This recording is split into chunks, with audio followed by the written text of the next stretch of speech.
বললেন ঈসা মসীহ আলাইহিস সালাম তিনি বলেছেন যে তিনি ছিলেন ঈশ্বর। আপনার প্রশ্নতে পরে আসছি, প্রশ্নের উত্তরটা দেওয়ার আগে আমি একটা কথা বলে নিই। আমি বাইবেল পড়েছি, গোটা বাইবেলের মধ্যে পরিষ্কার ভাবে বলা এমন একটা কথাও নেই যেখানে যিশু বা ঈসা আলাইহিস সালাম নিজে বলেছেন আমি ঈশ্বর আর আমার উপাসনা করো। যদি কোনো খ্রিস্টান আমাকে দেখাতে পারেন গোটা বাইবেলের মধ্যে পরিষ্কার ভাবে বলা মাত্র একটি কথা যে ঈসা আলাইহিস সালাম নিজেই বলেছেন যে আমি ঈশ্বর আর আমার উপাসনা করো, তাহলে আমি ডক্টর জাকির নায়েক আজকেই খ্রিস্টান ধর্ম গ্রহণ করব।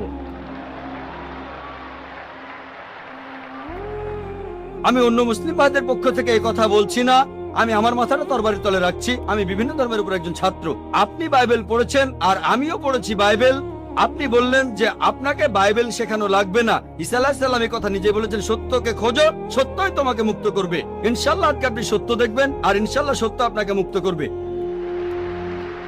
আমি কথাটা আবার বলছি, গোটা বাইবেলে পরিষ্কার ভাবে বলা এমন একটা কথাও নেই যেখানে যিশু বা ঈসা আলাইহিস সালাম নিজেই বলেছেন আমি ঈশ্বর আর আমার উপাসনা করো। আপনারা যদি বাইবেল পড়েন, ঈসা আলাইহিস সালাম তার নিজের মুখেই বলেছেন, এটা আছে গসপেল অফ জন 14 নম্বর অধ্যায়ের 28 অনুচ্ছেদে বলেছেন আমার পিতা আমার চাইতে মহান। গসপেল অফ জন 10 নম্বর অধ্যায়ের 29 অনুচ্ছেদ আমার পিতা সবার চাইতে মহান।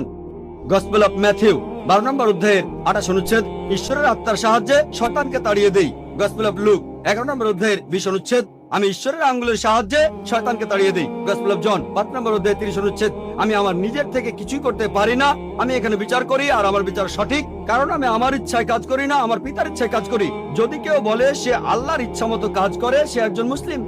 ঈসা আলাইহিস সালাম একজন মুসলিম, তিনি নিজেকে ঈশ্বর বলেননি।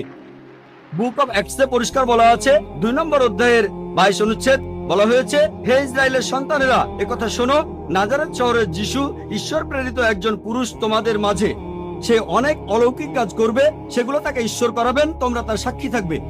ঈশ্বর প্রেরিত একজন পুরুষ তোমাদের মাঝে, সে অনেক অলৌকিক কাজ করে দেখাবে, ঈশ্বর তাকে দিয়ে করাবেন আর তোমরা তার সাক্ষী থাকবে। তাই বাইবেল স্পষ্ট করে বলছে যে ঈসা আলাইহিস সালাম ছিলেন একজন মানুষ, তিনি আল্লাহ তাআলার প্রেরিত একজন রাসূল, কিন্তু আল্লাহ নন।